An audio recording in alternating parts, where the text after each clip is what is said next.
ठीक, तो नोट हो गया होगा ना। चलिए अब हम लोग इसको इरेज करते हैं, इसके आगे देखते हैं। ठीक है,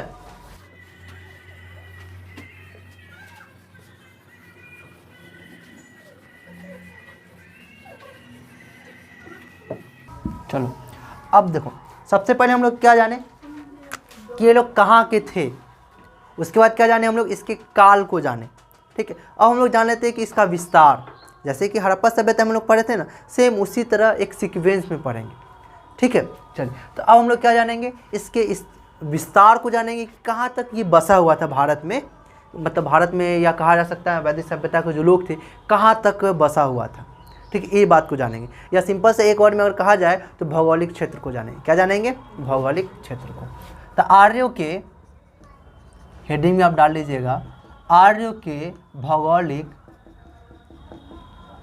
भौगोलिक क्षेत्र को जानेंगे। क्या जानने वाले? भौगोलिक क्षेत्र या विस्तार को जानेंगे। क्या जानेंगे हम लोग? इसके विस्तार, कहाँ से कहाँ तक विस्तार रहा है इसके बारे में जानेंगे। शुरू में थोड़ी देर पहले बताए थे कि ऋग्वेद में, किसमें? ऋग्वेद में उल्लेख किया गया है कि हड़प्पा वैदिक सभ्यता के जो लोग थे, ये लोग सब शुरू में सप्त सैंधव प्रदेश में बसे थे, फिर धीरे धीरे इसका विस्तार हुआ। ठीक है, एक और बात जान लीजिए, यहाँ पे थोड़ा सा बात जानना होगा आपको। देखिए, वैदिक सभ्यता जो है इसको दो कालखंडों में बांट कर पढ़ाया जाता है। परिवर्तन के आधार पे इसको दो कालखंडों में बांट कर पढ़ाया जाता है।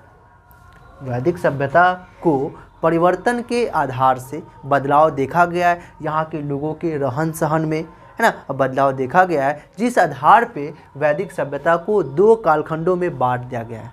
या सिंपल सा ये भी कह सकते हैं कि अध्ययन के सुविधा के लिए, हम लोगों को पढ़ने के लिए इसको दो भागों में बांटा गया है। ठीक है, चलिए तो पहला भाग जो है इसको बोला गया है ऋग वैदिक काल। क्या बोला गया है? ऋग वैदिक काल। क्या बोला गया है? ऋग वैदिक काल, जिसका काल तो 1500 से तो शुरू होगा ही। कब तक चलेगा? तो ये 1000 ईसा पूर्व तक चलेगा। कब तक चलेगा ये? 1000। इसके बाद के काल को बोला गया उत्तर वैदिक काल। उत्तर का मतलब होता है बाद का। इसके बाद का जो बचेगा वो हो जाएगा, क्या होगा? उत्तर वैदिक काल हो जाएगा। क्या हो जाएगा? उत्तर वैदिक काल। तो कब से कब तक होगा? तो ये जाहिर सी बात है, ये 1000 से लेके उत्तर वैदिक काल, इसका काल क्या हो जाएगा? तो भाई 1000 से शुरू होगा ये, और कहाँ तक चलेगा ये? 1000 से चलेगा, कहाँ तक चलेगा ये? तो 600 तक चलेगा। तो बात समझ में आ गई होगी कि यहाँ के लोगों के रहन सहन में परिवर्तन देखा गया, बदलाव देखा गया, जिस आधार पे विद्वानों ने, इतिहासकारों ने वैदिक सभ्यता के कालखंड को दो भागों में बांट दिया है। एक को बोला गया है ऋग वैदिक काल, जो 1500 ईसा पूर्व से लेकर 1000 ईसा पूर्व तक के बीच के काल को बोला जाता है। उस दूसरे को बोला गया उत्तर वैदिक काल, जो 1000 ईसा पूर्व से लेकर 600 ईसा पूर्व के बीच के समय को बोला जाता है। बात समझ में आ गई होगी, कोई दिक्कत है? नहीं है। देखिए, ऋग वैदिक काल को हम लोग बोल सकते हैं पूर्व वैदिक काल। अब जाहिर सी बात है, पहले का है ना, उत्तर वैदिक काल से पहले का है ना, इसलिए इसको हम लोग पूर्व वैदिक काल भी बोला जाता है। पूर्व वैदिक काल भी बोल सकते हैं, कोई दिक्कत है? नहीं। अब देखिए, यहाँ के लोगों का जो विस्तार था, जो फैलाव था, या भौगोलिक स्थिति के बारे में अगर बताया जाए तो कुछ और था। ठीक है, कहा जा सकता है यहाँ के जो लोग थे ऋग वैदिक काल के, मतलब 1500 ईसा पूर्व से लेके 1000 ईसा पूर्व के बीच में जो लोग थे, ये लोग कहा जा सकता है ज़्यादा क्षेत्र को विस्तार नहीं कर पाए थे। मतलब ज़्यादा दूर तक ये लोग नहीं रहते थे, है ना, कम दूर तक ये लोग रहते थे देखा जाए तो। इसके बारे में बताएंगे कहाँ से कहाँ तक रहते थे। लेकिन इन लोगों का देखा जाए विस्तार कम एरिया था, ज़्यादा एरिया नहीं था। पर इन लोगों का जो विस्तार, ये लोग अपना विस्तार कह सकते हैं कि ये लोग अपना जो विस्तार था बहुत दूर तक कर लिए थे। ठीक है, बिहार तक ही आ गए थे, और ऊपर में उत्तर प्रदेश तक ही इनका विस्तार पूरब की तरफ में हो पाया था, है ना। चलिए, तो बात समझ में आ गई होगी कि इन लोगों का जो भौगोलिक स्थिति में देखा जाए तो दोनों में अलग अलग था। इन लोगों का कम एरिया था, ये लोग अपना एरिया ज़्यादा विस्तार कर लिए थे। ठीक है, इन लोगों का जो चौहद्दी है क्या था, इसके बारे में हम लोग जान लेते हैं। ठीक है, चलिए, ऋग्वेद में किसके बारे में हम लोग जानेंगे? अभी ऋग वैदिक काल के बारे में जानेंगे। ऋग वैदिक काल के बारे में ऋग्वेद में सप्त सैंधव का उल्लेख किया गया है। सप्त सैंधव प्रदेश का उल्लेख किया गया। सप्त सैंधव प्रदेश क्या होता है? है ना, जिसमें 7 नदियाँ बहती है, 7 नदियाँ बहती है। तो 7 नदियों के बारे में जानते हैं कि ऋग्वेद में उन 7 नदी का क्या नाम था और अभी वर्तमान नाम क्या है। ठीक है, चलिए तो सबसे पहले लिख सकते हैं कि आर्य लोग प्रारंभ में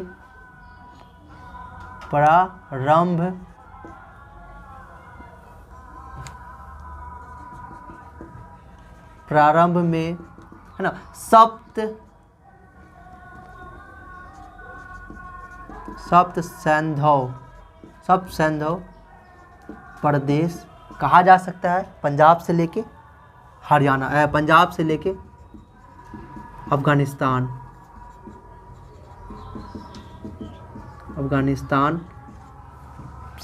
सप्त सैंधव प्रदेश में बसे थे। बात समझ में आया कि ऋग्वैदिक कालीन के बारे में अगर बात किया जाए तो यहाँ के जो लोग थे वो शुरू में ऋग्वैदिक काल के बारे में बता रहे हैं, पर प्रारंभ में ये लोग सप्त सैंधव प्रदेश में बसे थे। सप्त सैंधव प्रदेश में बसे थे, है ना। सप्त सैंधव प्रदेश में 7 नदियाँ बहती थी। कितनी नदियाँ? 7 नदियाँ।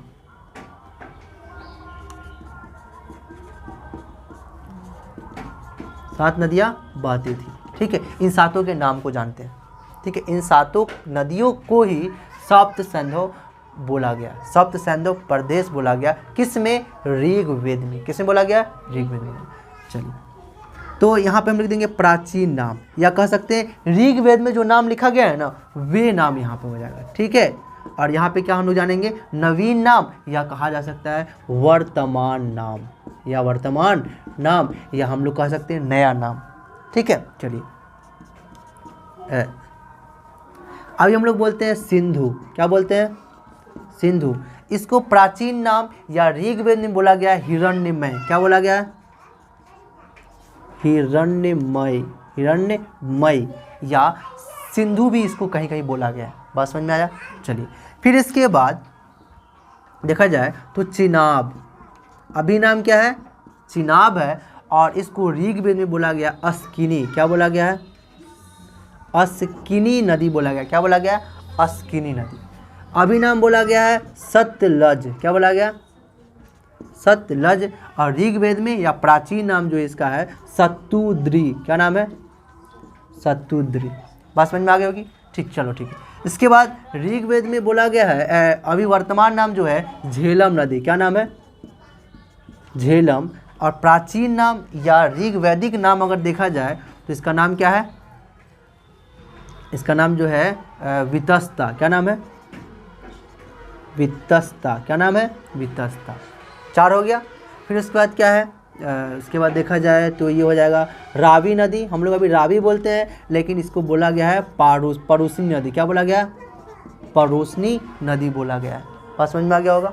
चलिए, फिर इसके बाद अगर देखा जाए तो एक और नदी है जिसका नाम है व्यास। अभी हम लोग क्या बोलते हैं? व्यास बोलते हैं, पर उसको बोला गया विपाशा।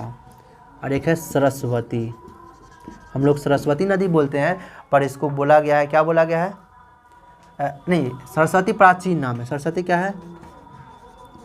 पर अभी घग्गर नदी, ये लुप्त हो गया। ठीक है, लेकिन अभी घग्गर नदी बोला जाता है। बात समझ में आ गया? कोई दिक्कत है? नहीं। तो इन्हीं 7 नदियों को, या 7 जो नदियाँ बहती थी, इसके जो जहाँ पे जो एरिया है ना, जिस एरिया में ये बहता था ना, उसी एरिया को बोला गया सप्त सैंधव प्रदेश। क्या बोला गया है? सप्त सैंधव प्रदेश। ये जो है ना, ये अगर देखा जाए तो पंजाब से लेके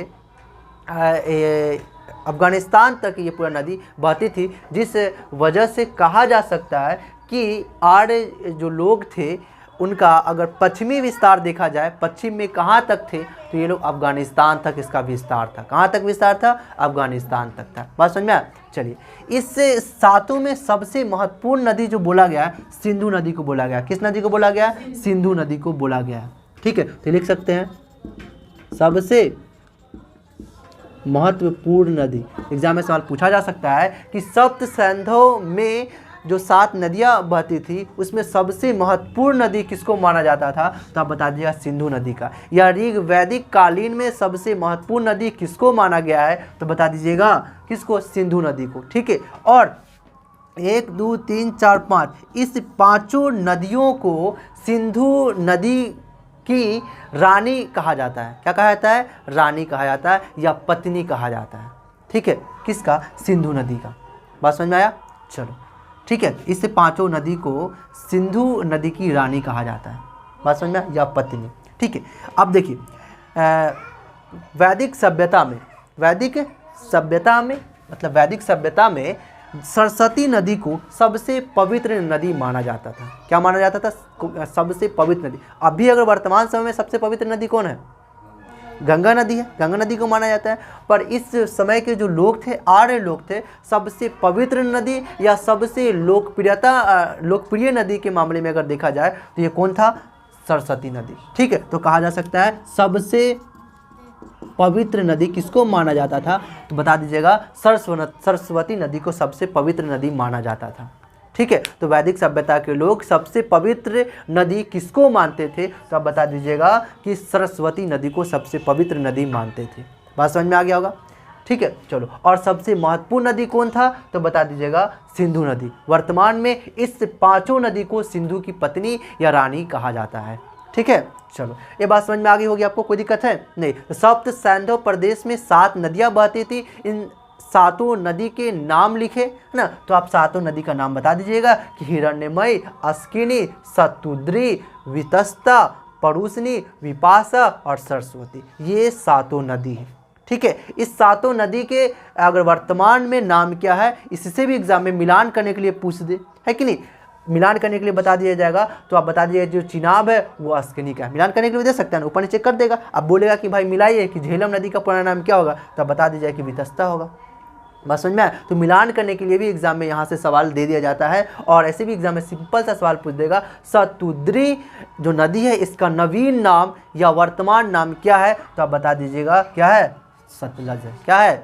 सतलज है। बात समझ में आया? इसको सतुद्री भी कहीं कहीं लिखा जाता है, लेकिन सतुद्री सही माना जाता है। ठीक है, बात समझ में आया? कोई दिक्कत है? नहीं। तो यहाँ से बहुत सारे सवाल एग्जाम में बनाए जा सकते हैं और बनाए जाते हैं, पूछे भी जाते हैं। ठीक है, तो आप बता दीजिएगा। ठीक है, कि सप्त सैंधव प्रदेश में 7 नदियाँ बहती थी। इन 7 का प्राचीन नाम या वैदिक नाम ये है, नवीन नाम या वर्तमान नाम ये है। कोई दिक्कत नहीं। इसमें सबसे महत्वपूर्ण जो है सिंधु नदी है और सबसे पवित्र जो है सरस्वती नदी है। ठीक है, बात समझ में आ गया हो? कोई दिक्कत है? नहीं। अब हम लोग जान लेते हैं कि ऋग्वेद में अफगानिस्तान की 2 नदियों के बारे में उल्लेख किया गया है या लिखा गया है। ठीक है, ऋग्वेद हम लोग जानते हैं ना। उसके बाद ऋग्वेद में पाकिस्तान के भी 2 महत्वपूर्ण नदियों के बारे में उल्लेख किया गया है या लिखा गया है। ठीक है, तो यहाँ पे हम लोग लिख देते हैं। अभी हम लोग ऋग्वेद के बारे में पढ़ रहे हैं। ठीक है, चलिए। तो ऋग्वेद में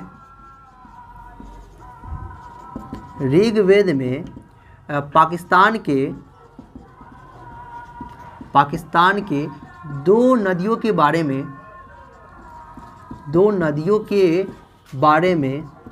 उल्लेख किया गया है ना, उल्लेख किया गया है। ठीक है, कौन कौन 2 नदी है ना? तो एक नदी का नाम क्या है? गोमती। क्या नाम है?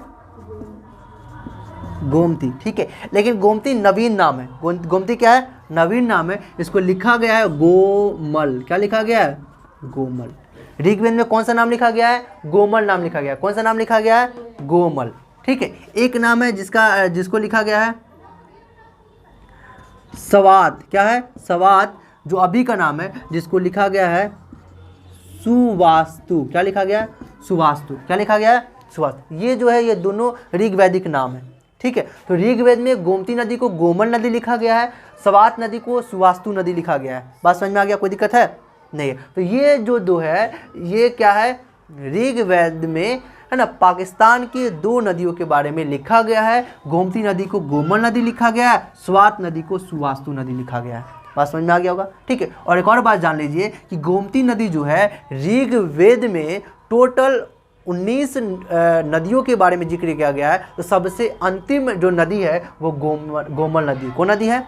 गोमल नदी है। यहाँ से 2 सवाल बन जाएगा कि गोमती नदी का पूरा नाम क्या है? तो बता दीजिए गोमल नदी। और ऋग्वेद में टोटल है ना 19 नदियों के बारे में बताया गया है ऋग्वेद में, सिर्फ ऋग्वेद में। पूरे हमें चारों वेद के बारे में नहीं बता रहे, सिर्फ ऋग्वेद में 19 नदियों के बारे में उल्लेख किया गया है, जिसमें सबसे अंतिम में जो है ये गोमल नदी का उल्लेख किया गया है। सबसे अंतिम में कौन सा नदी का बताया गया है, तो गोमल नदी। तो यहाँ पे लिख दीजिएगा सबसे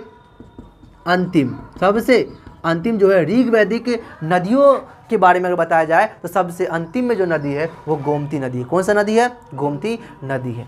फिर इसके बाद स्वात नदी को सुवास्तु बोला गया, नॉर्मल ही है। चलिए फिर यहाँ पे वही बात आ जाएगा कि ऋग्वेद में पाकिस्तान की 2 नदियों के बारे में उल्लेख किया गया है। तो यहाँ पे सीधा हम लिख देते हैं अफगानिस्तान। क्या लिख देते हैं, समझ में आ जाएगा है ना, कि ऋग्वेद में अफगानिस्तान के 2 नदियों के बारे में भी उल्लेख किया गया है। अफगानिस्तान के 2 नदियों के बारे में, अफगानिस्तान के 2 नदियों के बारे में। एक नदी का नाम है, अभी का नाम लिख देंगे यहाँ पे, ब्रैकेट में रहेगा ऋग्वैदिक नाम। अभी का नाम है काबुल। क्या नाम है, काबुल नदी, जिसको बोला गया है कुंभा। क्या बोला गया है, कुंभा। क्या बोला गया है, कुंभा। और एक नदी है जिसका नाम है कुर्रम नदी। क्या नाम है, कुर्रम नदी, जिसको लिखा गया है कुरुमा। क्या लिखा गया है, कुरुमा। ठीक है, तो यहाँ से एग्जाम में सवाल पूछे जा सकते हैं कि कुर्रम नदी को ऋग्वेद में क्या लिखा गया है, तो बता दीजिएगा कुरुमा नदी। क्या लिखा गया है, कुरुमा नदी। फिर इसके बाद सवाल पूछा जाएगा काबुल नदी को ऋग्वेद में है ना किस नाम से उल्लेखित किया गया है या किस नाम से लिखा गया है, तो आप बता दीजिएगा कि कुंभा नाम से लिखा गया है। फिर यहाँ से सवाल बनता है क्या ऋग्वेद में अफगानिस्तान के नदियों के बारे में उल्लेख किया गया है, तो बता दीजिएगा हाँ, 2 नदियों के बारे में उल्लेख किया गया है। काबुल नदी को कुंभा नदी बोला गया है और कुर्रम नदी को कुरुमा नदी बोला गया है। कोई दिक्कत नहीं, समझ में आ गया होगा। हाँ, इससे हम लोग को यह पता चलता है कि आर्य जो लोग थे वे अफगानिस्तान तक उसका क्षेत्र विकसित था। ऋग्वेद में लिखा गया है तो वहाँ पे रहते होंगे या वहाँ से उनको लगा होगा तब ना लिखे हैं। इससे हम लोग को यह स्पष्ट होता है कि ऋग्वैदिक काल में जो आर्य लोग थे वे लोग का जो विस्तार था अफगानिस्तान तक पहुँच गया था। पश्चिम में अफगानिस्तान तक पहुंच गया था। ठीक है, तो यहाँ पे उसका हम डायग्राम बना देते हैं। कहाँ पे बना दें, यहाँ पे बना देते हैं। ठीक है, ये 4 दिशा हो गए ना, तो पश्चिम में क्या लिख देते हैं हम लोग इसको,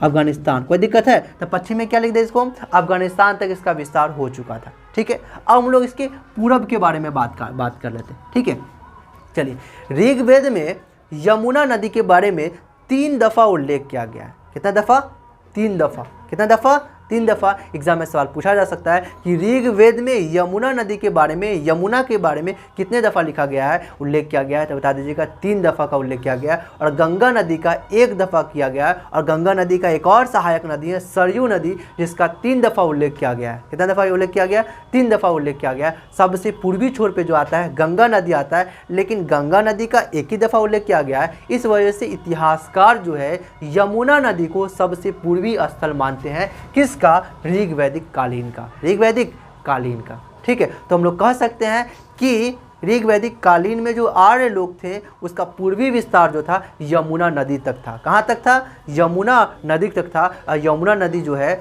देखा जाए तो सबसे पूरब में उत्तर प्रदेश में बहती है। इस हिसाब से हम लोग कह सकते हैं इसका सबसे पूर्वी विस्तार जो था उत्तर प्रदेश तक था। इससे यह सवाल बनता है कि ऋग्वैदिक कालीन जो आर्य लोग थे वो बिहार में, बंगाल में, छत्तीसगढ़ में, उड़ीसा में नहीं पहुँचे थे। तो घुमा के जैसे तैसे सवाल एग्जाम में किया जा सकता है, तो आप अच्छे से समझ के दीजिएगा जवाब। बात समझ में आ गई होगी। ठीक है, तो यहाँ से हम बता देते हैं कि ऋग्वेद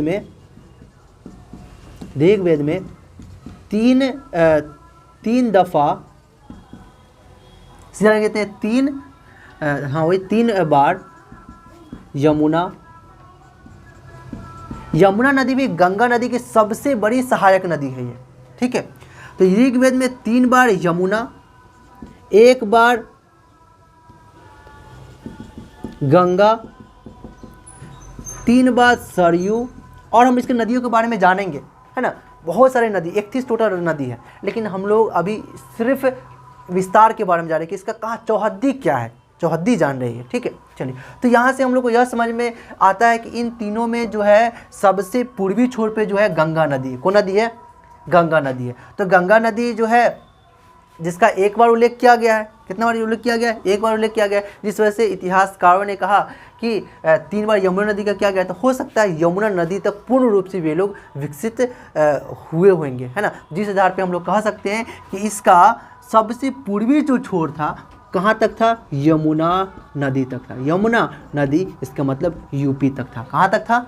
यूपी तक था। ठीक है, तो हम लोग कह सकते हैं कि जो आर्य लोग थे उसका सबसे पश्चिमी छोर मतलब कहाँ से कहाँ तक उसका विस्तार था, तो बता देंगे कि भाई अफगानिस्तान से लेके उत्तर प्रदेश के बीच में वो लोग रहते थे। बीच में इसका पूरा विस्तार हो चुका था आर्य लोगों का। ठीक है, अब हम लोग उत्तर के बारे में बताते हैं और दक्षिण के बारे में बताते हैं। ठीक है, चलिए उत्तर के बारे में देखा जाए तो ऋग्वेद में उल्लेख किया गया है कि आर्य लोग जो थे ना वो हिमवंत का एक सबसे ऊंची चोटी जिसका नाम है मुजवंत। क्या नाम है? मुजवंत। तो वहाँ से वो लोग सोमरस लाते थे और उसको पीने के लिए पीने के लिए लाते थे। ठीक है, उस वहाँ सोमरस से मतलब सोम जंगल को होता है, तो उससे जड़ी बूटी से या कोई चीज़ मिला उला करके वो लोग रस तैयार करते थे, उस रस को पीते थे। ठीक है, तो इससे हम लोग को पता चला है कि हिमवंत कहा गया, हिमवंत ऋग्वेद में लिखा गया जिसको हिमालय कहा गया है। ठीक है, हिमालय को क्या कहा गया है ऋग्वेद में? हिमवंत कहा गया है। और हिमालय की जो सर्वोच्च चोटी है, सबसे ऊंची चोटी जो है हिंदकुश है, उसको कहा गया है, क्या कहा गया है? मुजवंत कहा गया है। इससे हम लोग को यह पता चलता है कि वैदिक के आर्य जो लोग थे, ऋग वैदिक आर्य जो लोग थे, सबसे उत्तर में हिमालय तक वो लोग जानते थे या हिमालय तक उनका विस्तार था। कहाँ तक विस्तार था? हिमालय तक। ठीक है, तो ये लोग ऋग्वेद में क्या लिखा गया है? हिमवंत लिखा गया। क्या लिखा गया है? ब्रैकेट में लिख देंगे नवीन नाम। ठीक है, चलिए हिमालय जिसको क्या लिखा गया है? हिमवंत। हिमालय से, है ना, हिमालय के, क्या हिमालय? हिमालय के मुजवंत मतलब हिंदकुश चोटी से मुजवंत से सोमरस प्राप्त करते थे। इस वजह से हम लोग को यह जानकारी हुई कि ये लोग हिमालय तक कह सकते हैं इनका विस्तार हुआ था। तो यहाँ पे हम लोग कह सकते हैं कि उत्तर में ये लोग हिमालय तक इनका विस्तार था। कहाँ तक था? ठीक है, और हिमालय को ऋग्वेद में क्या लिखा गया है? हिमवंत लिखा गया है। और हिंदकुश पर्वत को क्या लिखा गया है? मुजवंत लिखा गया है। बात समझ में आया? चलिए, तो अब क्या ऋग्वेद में हिमालय का उल्लेख किया गया है? हाँ, किया गया। तभी तो हम लोग को पता चला कि सबसे ऊपरी छोर या सबसे उत्तरी छोर वो लोग हिमालय तक वो लोग विस्तार उनका हो चुका था। ठीक है, और मुजवंत जो है हिंदकुश है। क्या है? हिंदकुश का कह सकते हैं प्राचीन नाम है या ऋग वैदिक नाम है। कोई दिक्कत है? नहीं। इससे हम लोग क्या पता चला? इसका उत्तरी छोर। ठीक है, इससे हम लोग का पूर्वी छोर और इससे हम लोग का पश्चिमी छोर। अब बचा कौन? दक्षिणी छोर ना। चलो, तो यहाँ पे हिमालय लिखा गया। चलो अब ले देखिए ऋग्वेद सब हम लोग को ऋग्वेद को ना आधार बनाए हैं, तभी तो हम लोग को इसका नाम पड़ गया वैदिक सभ्यता।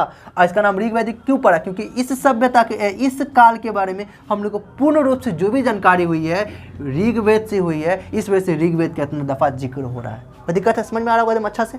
चलो, तो ऋग्वेद में राजस्थान में स्थित एक जगह है और मतलब राजस्थान में स्थित अरावली पर्वत है। क्या है? अरावली पर्वत। ठीक है, अरावली पर्वत है। ठीक है, कहाँ पे है ये? राजस्थान में। राजस्थान ऐसे ही लिखा है ना।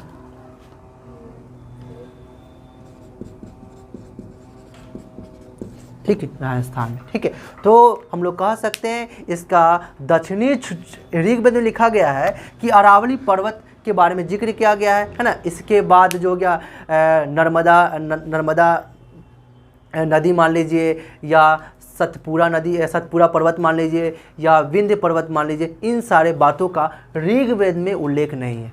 ऋग्वेद में उल्लेख नहीं है। ऋग्वेद में अरावली पर्वत का उल्लेख किया गया है। इससे हम लोग को यह जानकारी हुई है कि ये जो लोग थे, आर्य लोग जो थे, वो राजस्थान तक उनका विस्तार था। नीचे की तरफ में अगर देखा जाए, नीचे में अगर देखा जाए तो राजस्थान तक इनका विस्तार था। इस हिसाब से हम लोग कह सकते हैं कि ये लोग का जो सबसे दक्षिणी जो छोर था वो क्या था, अरावली पर्वत था। क्या था, अरावली पर्वत था। इसका मतलब हम लोग को अगर लोकेशन में बताया जाए तब बता दीजिएगा क्या, राजस्थान तक। कहाँ तक, राजस्थान तक। यहाँ उत्तर प्रदेश तक, राजस्थान तक, अफगानिस्तान तक, हिमालय पर्वत तक। कोई दिक्कत है नहीं। तो ये हम लोग अभी क्या जाने हैं, ऋग्वैदिक कालीन आर्य लोगों के क्षेत्रफल को जाने। क्षेत्रफल के हिसाब से कहा जाए तो उनके चौहद्दी को जाने हैं कि वे कहाँ से कहाँ तक उनका विस्तार था, ये या कहाँ से कहाँ तक वे लोग रहते थे। तो आप लोग बता दीजिएगा कि हिमालय से अफगानिस्तान और हिमालय से अरावली तक और अफगानिस्तान से यमुना नदी तक इनका विस्तार था। इस एरिया में वे लोग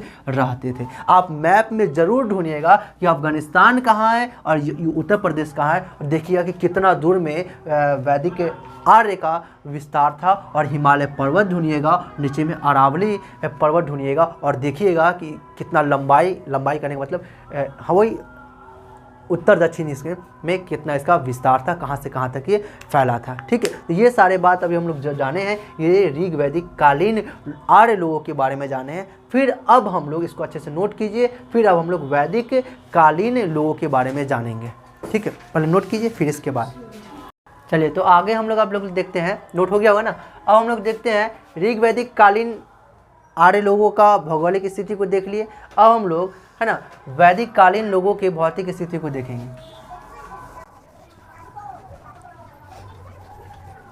यहाँ पे है ना कुर्रम जो नदी है इसका प्राचीन नाम जो है वो कुरुमु है। क्या नाम है, कुरुमु। इसको सही कर लीजिएगा। ठीक है, चलिए। तो अब हम लोग क्या जाने हैं, ऋग्वैदिक कालीन आर्य लोगों के विस्तार को या भौगोलिक स्थिति के बारे में जाने, है ना, क्या चौहद्दी रहा इसके बारे में। अब हम लोग उत्तर वैदिक कालीन आर्य के, है ना, भौगोलिक स्थिति या विस्तार या चौहद्दी के बारे में जानेंगे कि उन लोगों का कहाँ से कहाँ तक विस्तार रहा। ठीक है, देखिए एक और बात जान लीजिए कि उत्तर वैदिक काल के बारे में। उत्तर वैदिक काल 1000 ईसा पूर्व से लेकर 600 ईसा पूर्व के बीच के काल को उत्तर वैदिक काल बोला जाता है। तो इस काल के बारे में हम लोग को जानकारी कहाँ से हुई, तो महत्वपूर्ण 3 वेद हो गए। सबसे पहले कौन कौन सा वेद हो गए, तो यजुर के ऋग्वेद के बारे, ऋग्वेद से हम लोग को तो ऋग्वैदिक काल के बारे में जानकारी हुई थी, है ना। उसके अलावा जो 3 वेद हो गए, सामवेद, यजुर्वेद और अथर्ववेद, इन 3 वेदों की मदद से हम लोगों को उत्तर वैदिक काल के बारे में जानकारी हुआ। और साथ ही साथ ब्राह्मण ग्रंथ, आरण्यक, उपनिषद, है ना, और भी बहुत सारे ग्रंथ हैं। उन सारे ग्रंथों के मदद से हम लोगों को उत्तर वैदिक काल के बारे में जानकारी हुई। उत्तर वैदिक काल में ग्रंथ है शतपथ ब्राह्मण ग्रंथ। तो इसमें उल्लेखित है कि क्या उल्लेखित इसमें है कि विधेय माधव एक व्यक्ति हैं जो सरस्वती नदी के किनारे रहते थे। उनके पंडित या उनके जो पुरोहित, उनका नाम है गौतम राहुगण। उनके सहयोग से अग्नि के द्वारा, आग के द्वारा जंगल को जलाते हुए, है ना, माधव जो हैं ये पूरब की ओर बढ़ते आए। बढ़ते आते है ना, वो गंडक नदी, जिनको उत्तर शतपथ ब्राह्मण ग्रंथ में सदानीरा कहा गया। क्या कहा गया, सदानीरा नदी तक ये पहुँचे। जंगल को जलाते हुए ये कहाँ तक पहुँचे, सदानीरा तक पहुँचे। इससे हम लोग को यह पता चलता है कि उत्तर वैदिक कालीन जो लोग थे, या कहा जा सकता है आर्य जो लोग थे, ये लोग पूर्व में सदानीरा नदी तक आकर रुके थे। कहाँ तक, सदानीरा तक, क्योंकि सदानीरा एक नदी, लंबी चौड़ी कह सकते हैं नदी है, जिसको वो लोग पार नहीं किए थे, वहीं तक रहे थे। इससे हमें यह पता चलता है कि वे बिहार में थोड़ी ही भाग में देखा जाए तो सारण, सिवान, गोपालगंज के तक पहुँचे होंगे, है ना। अंदर मुजफ्फरपुर ज़िला में हुई, मतलब सिंपल से समझ लीजिए कि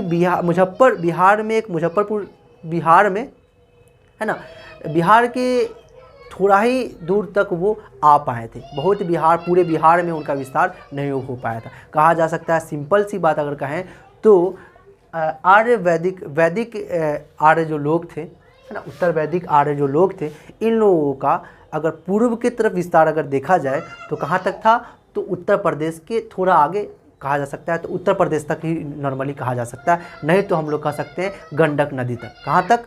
गंडक नदी तक। और गंडक नदी के आसपास में बिहार का 3 राज्य आता है, सारण, सिवान और गोपालगंज, है ना। इन तीनों जिला तक ही इसका विस्तार हो पाया था।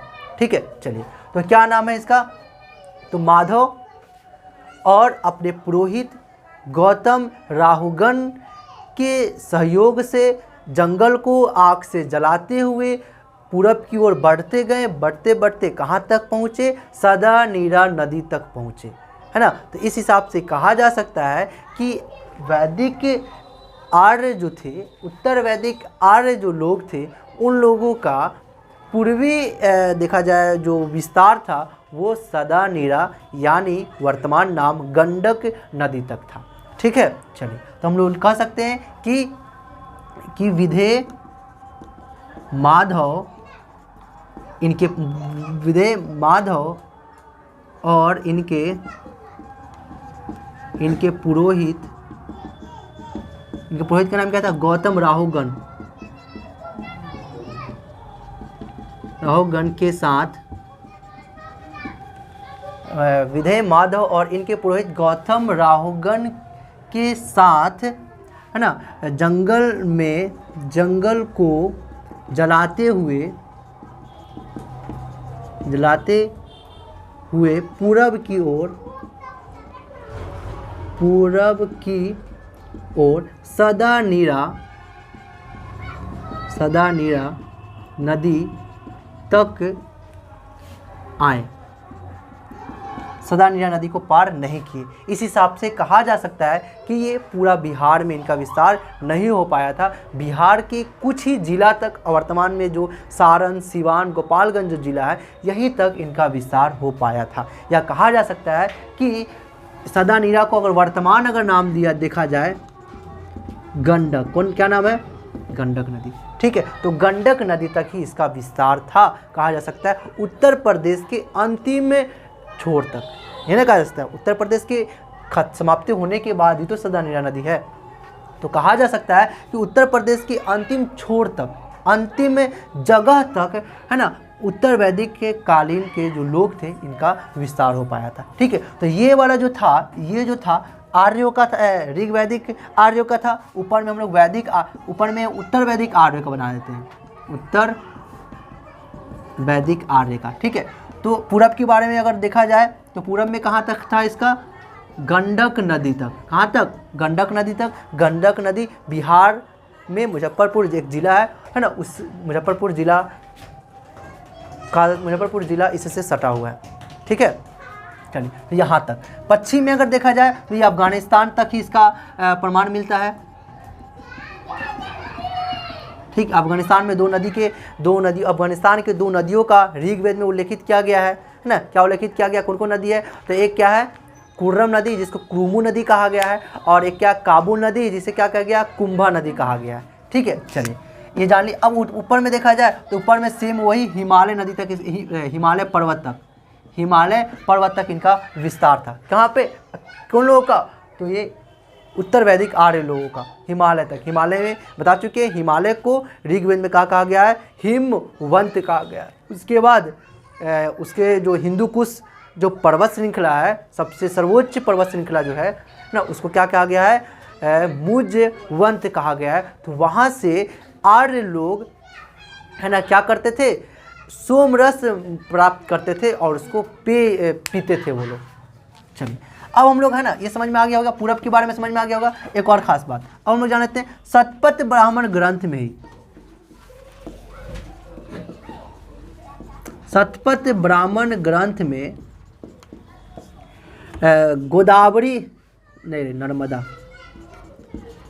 नर्मदा नदी को रेवा नदी कहा गया है?